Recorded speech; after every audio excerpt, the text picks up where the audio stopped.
so what I think is really, really important, tying this into the beginning, is it's our collective, the state, the federal government. It's going to depend on what we incentivize people to do, and us incentivizing infrastructure. Like, for example, in New York right now, there's a program by Con Ed called Make Ready. They changed it to Power Ready, where they reimburse a lot of the costs to bring power to the site, right?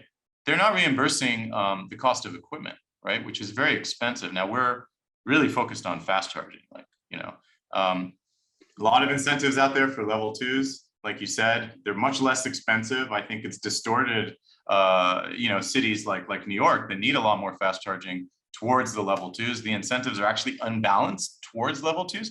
So I think there's a risk that we feel very important on, that the money's going to get spent in the wrong way. It's going to incentivize the wrong things. And then you're just not going to be able to do this thing that we all want to do.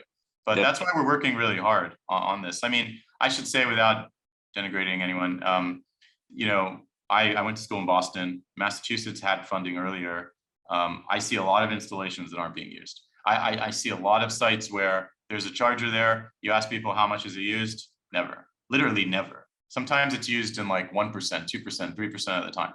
That's what was happening. That's why we're slow right now. So yeah, there's a risk that, people who make a lot of money off, let's say, level twos or off other things, are going to kind of take a lot of the money. It's going to get spent. The installations are going to go wrong, and it'll slow things down. Those are the kind of things that are risky. But like I said, it's an unbelievably awesome environment to be in, and I'm definitely very hopeful that the better forces will prevail.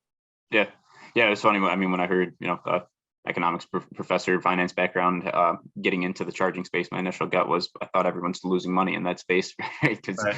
And I think it's what you've talked about here. Where but you're right. They are like people are losing money. Like the finances. It is shocking from a finance professor perspective.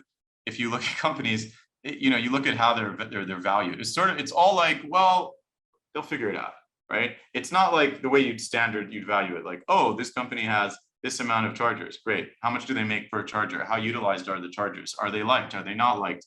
What are the other things coming down? Like, it's so young that these questions are not happening. But no, I think, look, end of the day, this is good for the world. This is good for the world. It's going to make people's lives better. It's going to help with, like I said, congestion and pollution in cities. It's gonna usher a ton of innovation. There's hard problems. To me, hard problems mean jobs. And so there's a lot of, I was never like, I got more kind of involved with talking with like public officials than I'd been in a long time, ever since I was a clerk in the Supreme Court of Israel when we're running the democracy, and worked for the Israeli Democracy Institute. And then we dealt with public officials, but suddenly now I'm dealing with public officials. But this is one case where everybody has the same goals. It's like, everybody wants this to happen. Everybody's trying to understand like how to do it right. So I'm very optimistic about it, but I think that's the push that we're having. And, that's why these conversations are so important, to sort of make people understand, like, you're very well informed, right? But you live in Detroit and you're like, well, I don't get, like, is fast charging important? Like, this just seems just fine for me, right? But when you lived in New York, you're like, what? You have your own parking space? Like, what are you?